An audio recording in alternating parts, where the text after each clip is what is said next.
Avec ses forces de première ligne incapables de réaliser des progrès significatifs en Ukraine, l'armée russe a décidé de tout miser sur une nouvelle arme secrète. Une arme ayant le potentiel de changer la façon dont la guerre était menée et d'annuler l'un des plus grands avantages de Kiev. Les développeurs et ingénieurs russes ont passé des mois à peaufiner ce système avant de le déployer pour son premier test dans des conditions de combat réelles. Ils pensaient que c'était le moment où l'élan allait enfin revenir en leur faveur. Ils se sont trompés.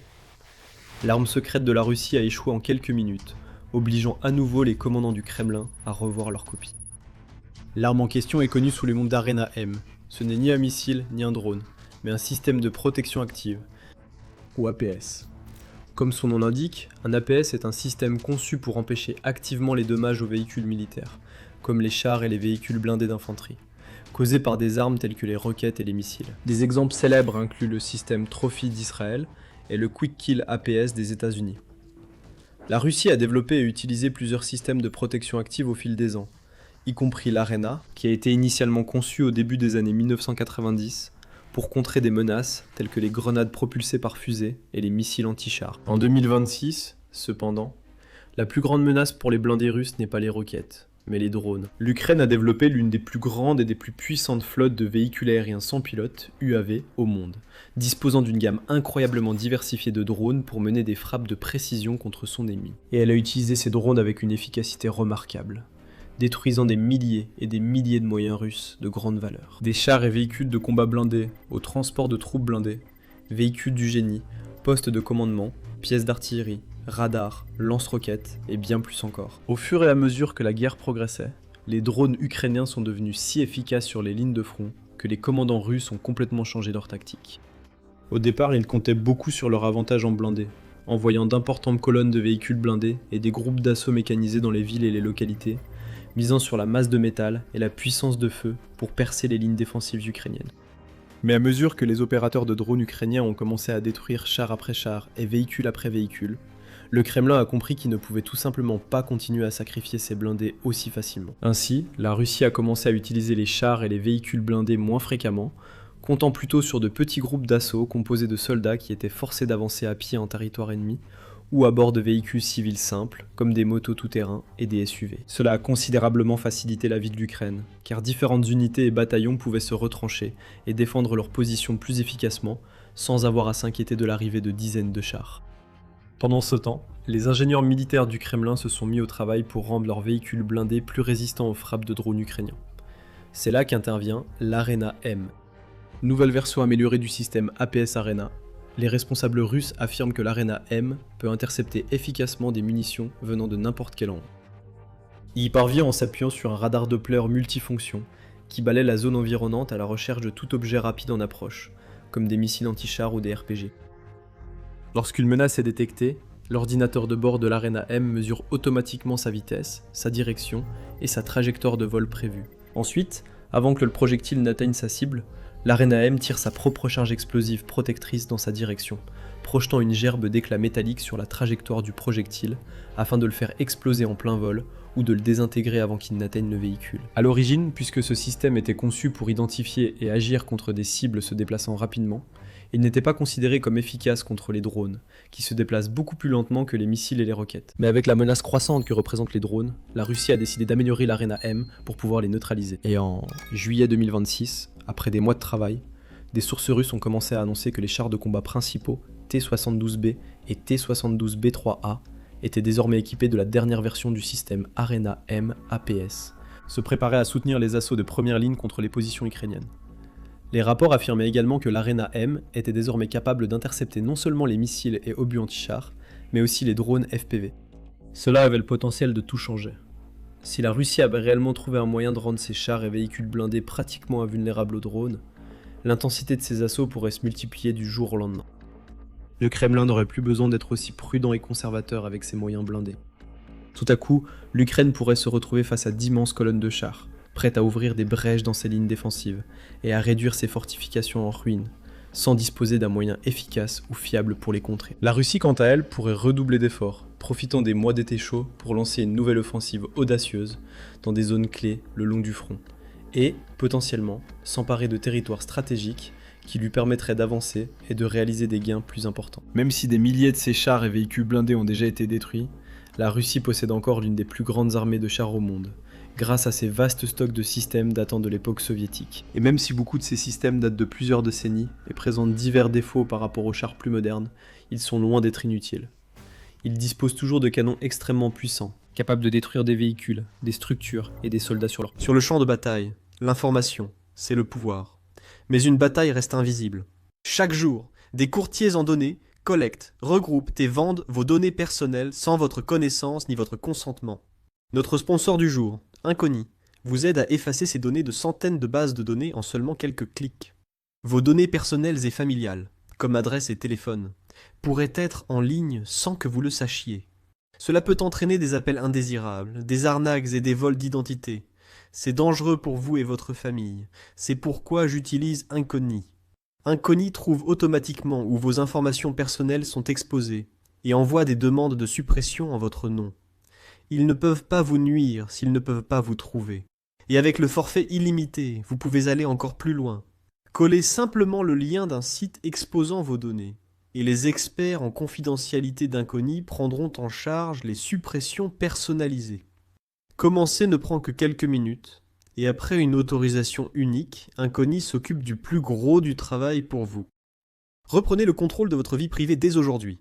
Utilisez notre code spécial pour obtenir 60% de réduction sur n'importe quel abonnement annuel Incogni. Scannez le code QR ou cliquez sur le lien ci-dessous et commencez à supprimer vos informations personnelles du web. Vous savez déjà que l'information, c'est le pouvoir. Utilisez maintenant ce pouvoir pour vous protéger et reprendre le contrôle de votre vie privée avec Incogni. En d'autres termes, malgré le fait que les drones soient devenus une force dominante dans la guerre, les chars et les véhicules blindés ont encore le potentiel de faire une énorme différence. La Russie devait simplement trouver un moyen d'augmenter leur capacité de survie et de leur permettre de rester sur le champ de bataille suffisamment longtemps pour faire la différence. Jusqu'à ce moment-là, tous leurs efforts avaient échoué. Équiper des chars de blindage de fortune contre les drones, comme les cages en acier par exemple, n'avait absolument pas fonctionné. Les troupes russes avaient essayé de souder des pointes, des treillis, des grillages et des filets métalliques sur le dessus de leurs chars, afin de rendre plus difficile pour les drones ukrainiens de frapper leurs points faibles. Mais les pilotes ukrainiens ont rapidement trouvé des moyens de contourner ces défenses, comme utiliser des drones bombardiers pour percer des trous dans les cages en acier par le dessus, avant d'envoyer des drones d'attaque à travers ces ouvertures pour terminer le travail. Les cages en acier rendaient également la vie beaucoup plus difficile pour les équipages de chars russes. Le poids supplémentaire rendait leurs véhicules plus lents et plus difficiles à manœuvrer, et les différentes pointes et autres ajouts rendaient même l'entrée et la sortie de ces chars assez périlleuses. L'ajout de l'Arena M, cependant, semblait représenter un pas beaucoup plus important dans la bonne direction pour la Russie. Cela ne rendrait pas les chars invincibles, certains seraient encore inévitablement endommagés et détruits, et le système était connu pour avoir certaines limites, comme le fait qu'il ne pouvait transporter que 12 projectiles d'interception à la fois. Cela signifiait que tout ce que l'Ukraine avait à faire était d'envoyer une douzaine de drones vers un char pour épuiser son système de protection active, avant d'envoyer un drone d'attaque final pour porter le coup de grâce. Néanmoins, ces 12 munitions pouvaient permettre aux chars russes de gagner un temps précieux pour traverser le champ de bataille et faire feu sur les défenses ukrainiennes. Elles pouvaient également ouvrir des opportunités pour d'autres véhicules, ou des troupes à pied, de progresser derrière leurs chars et de submerger des positions ukrainiennes. De plus, si l'Ukraine devait soudainement utiliser 10 fois plus de drones pour détruire chaque char russe, cela changerait radicalement l'équation économique de la guerre. Kiev serait obligé de dépenser beaucoup plus d'argent et de ressources pour la production de drones s'il voulait continuer à neutraliser les blindés du Kremlin. Et tout cela arrivait à un moment où la Russie était vraiment en difficulté. Ses forces avaient du mal à réaliser des avancées significatives sur les lignes de front et étaient même repoussées dans certaines zones. Ces pertes avaient atteint un niveau insoutenable, le Kremlin n'étant plus capable de recruter suffisamment de nouvelles troupes pour remplacer celles qui étaient tuées ou blessées en Ukraine. Et même sur le front intérieur, la Russie brûlait littéralement à cause des frappes répétées de drones ukrainiens sur des cibles telles que les raffineries de pétrole, les lignes d'approvisionnement, les postes de commandement et les installations logistiques. Avec son économie en ruine et ses perspectives de victoire qui s'amenuisaient de jour en jour, la Russie avait besoin d'un moyen de renverser la situation. Elle devait remettre ses blindés dans la bataille, et l'Arena M semblait être la seule et unique solution pour y parvenir. Il ne restait plus qu'à la mettre à l'épreuve. Fin juillet, ce test s'est présenté. Mais avant de voir ce qui s'est passé et comment cela s'est terminé pour les deux camps, vous regardez The Military Show. Et si vous n'êtes pas encore abonné, c'est le moment de le faire. Le 22 juillet, les forces russes ont lancé leur plus grande attaque mécanisée depuis des mois dans la région occupée de Donetsk, en Ukraine. Les détails de l'assaut ont été partagés en ligne par la brigade Azov d'Ukraine. Le 22 juillet, les occupants, utilisant les forces des 8e et 41e armées, ainsi que la 90e division blindée, ont tenté un assaut dans le secteur. Celui-ci était tenu par le 1er corps Azov de la garde nationale d'Ukraine, impliquant des dizaines d'unités de véhicules blindés et légers. Des reportages supplémentaires révèlent que des chars, des véhicules de combat blindés, des systèmes de roquettes, BM-20 et un Grad, des camions commerciaux et de l'infanterie de soutien ont tous participé à cet assaut, ainsi que plusieurs équipes de 2 personnes à moto, opérant indépendamment de la force mécanisée principale. La brigade Azov rapporte que la Russie a également compté sur ses drones d'attaque Gerbera et Lancet pour tenter de contrôler l'espace aérien au-dessus du champ de bataille, ainsi que sur un système de lance-roquettes multiples Tornado S. C'était une force considérable, comme l'Ukraine n'en avait pas affronté depuis plus d'1 an. Les commandants russes ont également ordonné à la force de laisser de grands espaces entre chaque véhicule, vraisemblablement pour leur permettre de manœuvrer ou d'effectuer des actions d'évitement en cas de rencontre avec des mines, des roquettes ou des drones. De plus, la grande force mécanisée a avancé depuis plusieurs axes, convergeant vers plusieurs petits villages autour du village de Tchakové. Là encore, cela semblait être une décision tactique assez intelligente. Plutôt que d'attaquer avec une colonne dense, la Russie a divisé ses forces et a donné à l'Ukraine plus de problèmes à gérer. Azov rapporte que l'assaut a duré environ 4 heures et cela ne s'est pas du tout bien terminé pour les Russes. Peut-être espérait-il que l'Ukraine ne s'attendrait pas à voir une force blindée aussi importante arriver à sa porte.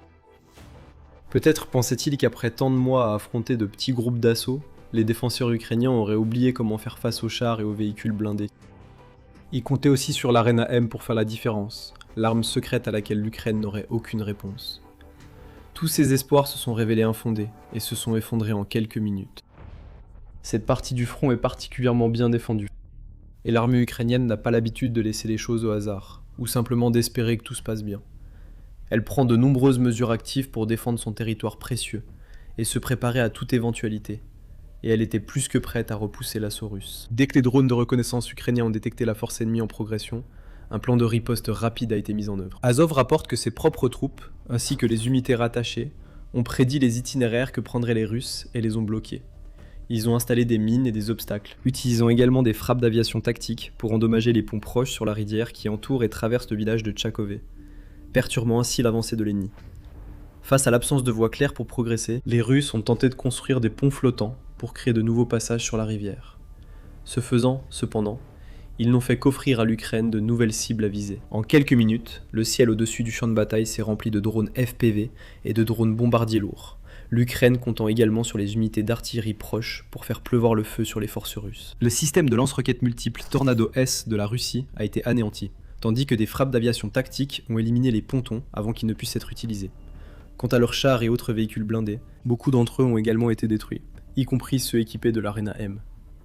Les images montrent clairement un char T-72B3A subissant une frappe de drone alors qu'il était en mouvement, avant que d'autres drones ne s'approchent pour terminer le travail. Il n'existe aucune image ni vidéo montrant l'Arena M fonctionner réellement pour repousser des drones ukrainiens.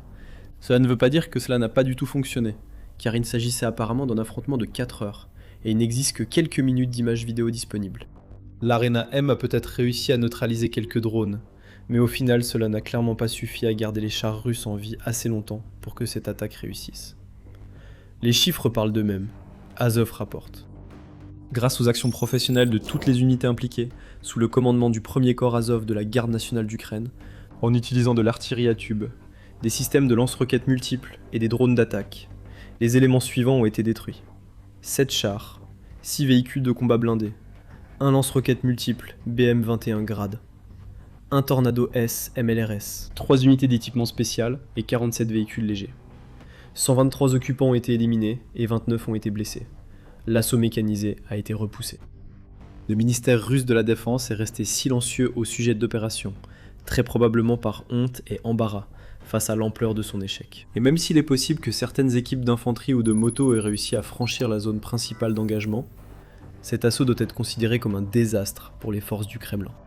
De nombreux blogueurs militaires russes l'ont affirmé, plusieurs des voix les plus influentes condamnant les commandants du Kremlin pour avoir donné leur accord à ce qu'ils considèrent comme une attaque aussi stupide et inutile. La chaîne Officier au front, par exemple, a écrit « À l'ère de la domination totale des drones, lancer des colonnes mécanisées dans des assauts frontaux n'est pas une tactique, mais un suicide. Ce n'est pas une guerre. c'est un massacre perpétré par les incompétents du district militaire central. Le nouveau système de protection active du T-72, inutile. Il n'a sauvé personne, il n'a pas fonctionné. Nous sommes en juillet 2026, et nos généraux idiots attaquent toujours en colonne. C'est honteux. C'est le summum de l'incompétence.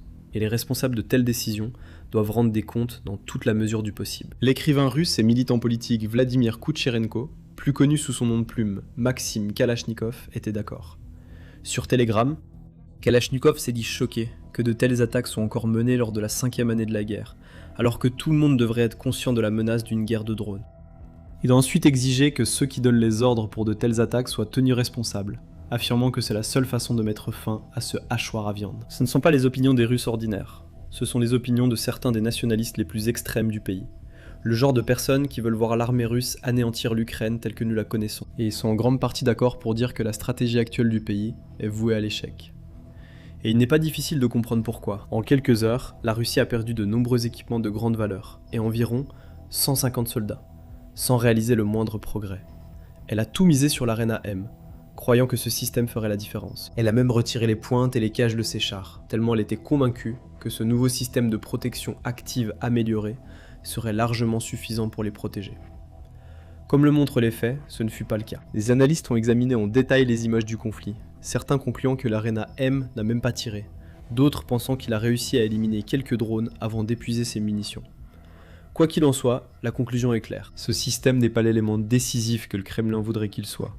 Il n'est tout simplement pas assez puissant, ce qui signifie que la Russie n'a toujours aucune réponse à la domination des drones ukrainiens. Tant que cela continue, les forces du Kremlin resteront dans l'impasse, obligées de choisir entre deux approches tactiques qui se sont toutes deux révélées inefficaces. D'une part, ils pourraient continuer à ramener des chars et lancer davantage d'assauts mécanisés, en espérant que le simple volume de leurs blindés finira par submerger les défenses ukrainiennes.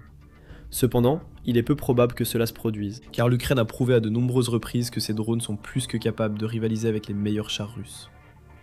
D'autre part, la Russie pourrait décider de suivre les conseils des blogueurs militaires et de garder ses blindés en réserve, en ordonnant à ses ingénieurs de travailler à l'amélioration encore plus poussée de l'Arena M. Pendant ce temps, elle n'aura guère d'autre choix que de continuer à envoyer de petites escouades de soldats vers les positions ukrainiennes, en espérant que l'un ou l'autre parvienne à s'infiltrer dans les lignes ennemies et à les perturber de l'intérieur. C'est une stratégie moins coûteuse en vie humaine, mais il est extrêmement improbable qu'elle permette d'obtenir les avancées massives que le président russe Vladimir Poutine souhaite pour conforter sa conviction que cette guerre est encore, d'une manière ou d'une autre, gagnable. Ainsi, l'armée russe reste coincée dans les limbes, piégée dans une situation où elle est perdante quoi qu'elle fasse, dans laquelle chaque approche échoue et où même les moindres progrès semblent quasiment impossibles à réaliser. Pendant ce temps, l'armée ukrainienne ne cesse de se renforcer.